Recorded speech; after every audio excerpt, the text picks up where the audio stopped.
নারীদের ডিভোর্স হওয়ার যে অন্যতম কারণটি সেটা হচ্ছে বাবার বাড়ির কুপরামর্শ। ভালো করে মনে রাখবেন, অনেক মায়ের কারণে অনেক মেয়ের সংসার নষ্ট হয়ে যায়। মা তাকে কুপরামর্শ দেয়, মা, তারপরে বোন, এরপরে ভাই তাকে কুপরামর্শ দেওয়ার ফলে সে তার স্বামীর সাথে খারাপ ব্যবহার করে স্বামীর কাছ থেকে ডিভোর্স নিয়ে নেয়।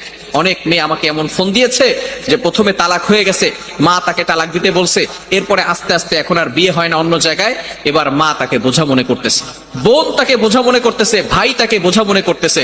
সুতরাং আপনার পরিচয় আপনার বাবার বাড়ি নয়।